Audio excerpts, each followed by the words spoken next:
आज उद्या आपला 1 डिसेंबरचा हा जागतिक एड्स दिवस आहे।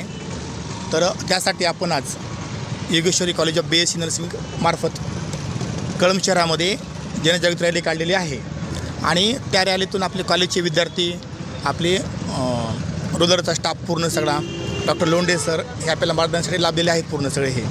आणि हे रॅली आपण यासाठी काढली की आपलं जे ब्रीद वाक्य त्याच्यामध्ये की मार्ग हक्काचा सन्मानाचा हे आपलं वाक्य आहे।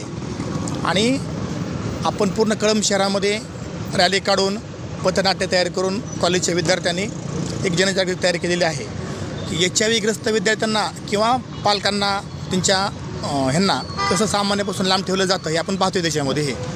तर HIV हा संक्रमक रोग आहे, असा तो व्हायरल नाही, तो त्याची आपण जागृती केलेली आहे आणि त्याबद्दल डॉक्टर लोंढे सर आपल्याला 1-2 मिनटं सांगतील। नमस्कार, मी डॉक्टर रामकृष्ण लोंढे, IMAचा माजी प्रदेशाध्यक्ष।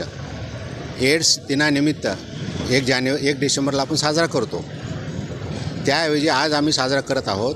योगेश्वरी नर्सिंग कॉलेजचे विद्यार्थी त्यांच्या स्टाफनं खूप चांगल्या प्रकारचे पथनाट्य सादर केलेलं आहे।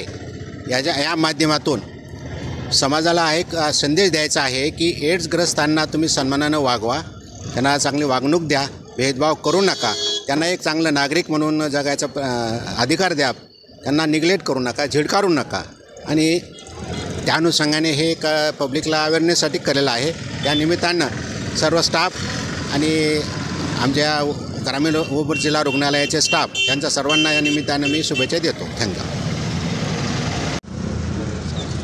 नमस्कार। सुरुवातीपासूनच समाजामध्ये HIV ग्रस्त लोकांना वागणूक व्यवस्थित मिळत नाही आहे, त्यासाठी शासनाने 2017ला कायदा काढलेला आहे।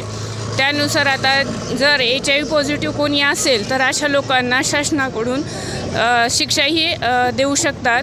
हा कायदा 2017ला अंमलात आणून त्याची अंमलबजावणी चालू केलेली आहे, हेही नागरिकांनी लक्षात ठेवावे। आणि इतरांना कुणालाही जे HIV पॉझिटिव्ह आहेत अशांना समाजामध्ये एक मानाचं स्थान द्यावं आणि व्यवस्थित त्यांच्याशी वागणूक द्यावी, कारण हा काही संसर्गजन्य आजार नाही आहे।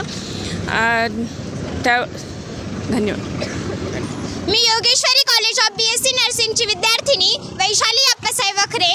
तर आपल्याला माहिती आहे, आपल्या समाजामध्ये एड्सची जाणकारी नसताना भरपूर लोकांची भरपूर लोक हे मृत्युमुखी पडत आहेत। तर आपल्याला माहिती आहे, आपल्याला समाजामध्ये एड्सविषयी, त्यानंतर अजून काही आजार असतील जे की लोक त्यांना तो आजार झाला तरी ते लोकांना सांगत नसतील किंवा हॉस्पिटलमध्ये त्याचे उपचार घेत नसतील, तर आपल्याला त्याविषयी जनजागृती करायला पाहिजे, समाजात सांगायला पाहिजे की तुम्हाला कुठला आजार झाला आहे तर तुम्ही तो सांगा, आपण त्याच्यावर उपचार काढू।